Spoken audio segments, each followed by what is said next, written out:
Anak, Assalamualaikum warahmatullahi wabarakatuh. Anak, ini adalah pertemuan ketiga pelajaran IPS. Tetap semangat ya. Langsung saja anak-anak, pada pertemuan ini yang akan kita bahas adalah pengaruh perubahan dan interaksi keuangan terhadap kehidupan di negara-negara ASEAN ya. Yang pertama nanti perubahan ruang dan interaksi antar ruang akibat faktor alam. Lalu pengaruh perkembangan ilmu dan teknologi terhadap perubahan ruang. Yang ketiga pengaruh perubahan ruang terhadap kehidupan ekonomi. Dan yang keempat adalah pengaruh konvensi lahan pertanian ke industri dan pemukiman terhadap perubahan ruang dan interaksi antar ruang. Jadi ada 4 sub materi yang akan kita bahas. Yang pertama, perubahan ruang dan interaksi antar ruang akibat faktor alam. Nah, faktor alam di sini adalah yang pertama iklim. Nah, apa sajakah akibat adanya faktor iklim itu? Nah, coba gambar di sini, ini adalah badai ya. Nah, badai itu angin yang sangat keras dan kencang ya. Ini sering melanda daerah Filipina ya.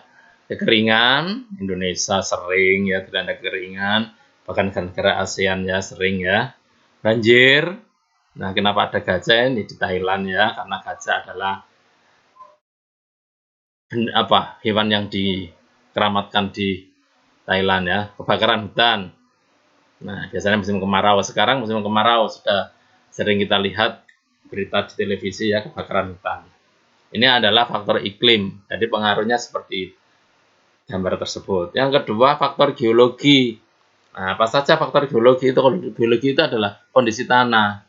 Nah, apa sajakah faktor geologi yang sering menimpa negara desa? Yang pertama, gempa bumi. Indonesia sering, Filipina juga sering ya. Lalu gunung meletus ya.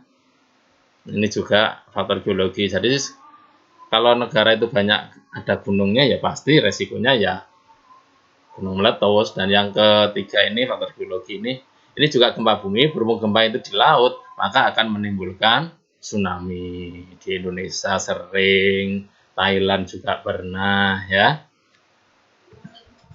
Nah, yang C, faktor kesejahteraan sumber daya alam. Jadi negara-negara di ASEAN ya itu mempunyai sumber daya alam yang melimpah. Bahkan ada yang berbeda-beda antar negara. Di sini bisa kalian lihat mulai dari Indonesia sampai Kamboja ya, semuanya mempunyai barang tambang kecuali Singapura.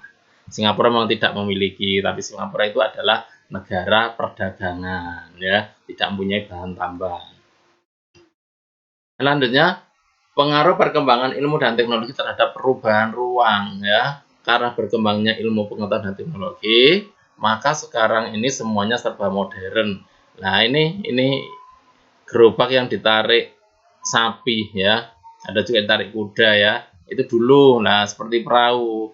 Bukan dulu ya, sekarang ada. Ini juga sekarang ada, tapi sudah ketinggalan zaman dengan teknologi transportasi yang modern. Di sini ada kereta api, pesawat terbang, kapal laut ya.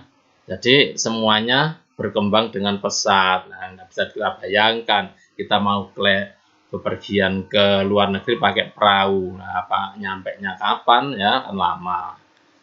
Selanjutnya, teknologi komunikasi. Kalau dulu menggunakan surat menyurat. Nah, zaman orang tua kalian ya, yang sekarang mungkin berusia 40-an, 50-an, itu masih mengenal surat, 30-an juga ya, masih mengenal surat. Tapi sekarang sudah tidak, karena apa? Pakai SMS kalau dulu. Sekarang WA. Nah, ini adalah kemajuan teknologi. Selanjutnya anak-anak, pengaruh perubahan ruang terhadap kehidupan ekonomi. Lah di sini negara-negara ASEAN itu mempunyai pasar sendiri yang disebut AFTA.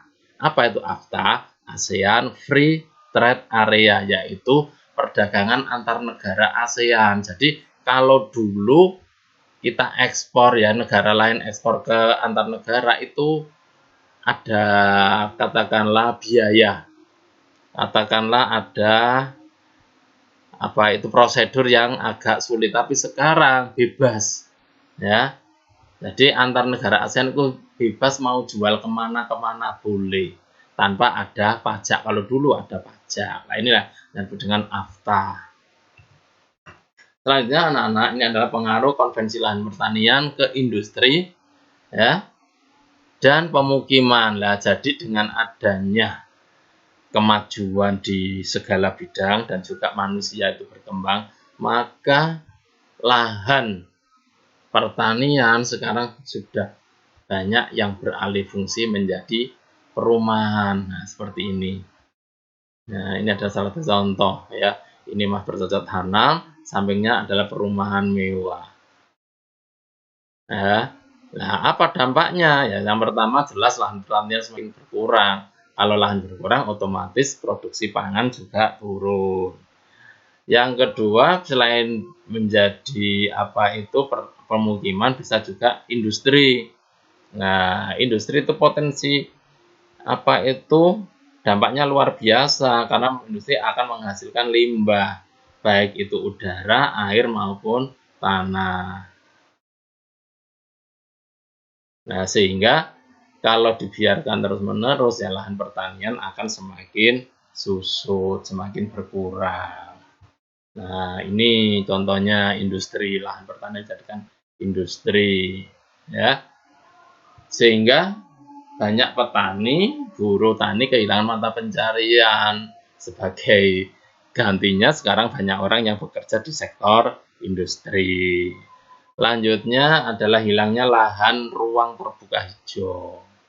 Ya, anak-anak ingat bahwasanya ruang terbuka hijau yang berisikan tanaman itu menghasilkan oksigen. Itu bermanfaat sekali untuk makhluk hidup. Kalau berkurang, otomatis akan panas. Ya, makanya sekarang itu kan panas di sekitar kita. Karena apa? Banyak sekali pohon-pohon lahan hijau yang beralih fungsi menjadi gedung sehingga tidak bisa mengeluarkan O2. Dan yang terakhir ini berkurangnya lahan resapan air sehingga kalau ada air hujan langsung banjir karena apa tidak bisa masuk ke dalam bumi. Nah, nih ya, jadi anak-anak pada pertemuan tersebut tentang dampak perubahan lahan terhadap perumahan dan industri. Sekarang tugasnya anak-anak di sini ada 8 jenis alat transportasi: perahu, kereta api, bus, delman, pesawat terbang, balon udara, kapal laut, becak. Ada keunggulannya. Perahu itu tidak tergantung bahan bakar karena memang tidak menggunakan bensin atau solar dan sebagainya, tapi menggunakan angin atau juga bisa menggunakan tenaga manusia untuk mengayuh ya. Itu unggul ya. Tapi kelemahannya apa? Perjalanan lama dan kapal atau perahu ya itu mudah bocor dan karam. Bayangkan kalau dari Lamongan mau ke Kalimantan pakai perahu. Berapa lama ya? Nah, terus dari perahu itu benda apa saja yang bisa diangkut? Bisa manusia, bisa barang atau hewan. Nah, nanti anak-anak bisa nulis ini, dilanjutkan ya ini sebagai tugas untuk materi atau pertemuan yang ketiga. Ya, jadi anak-anak terima kasih pada pertemuan yang ketiga ini. Mudah-mudahan anak-anak tetap harus ya semangat terus dan kita berdoa semoga pandemi segera berlalu, kondisi aman, kondisi nyaman, kondisi normal dan kita bisa kembali bertatap muka di sekolah dengan baik dan enak tentunya ya. Terima kasih anak-anak. Assalamualaikum warahmatullahi wabarakatuh.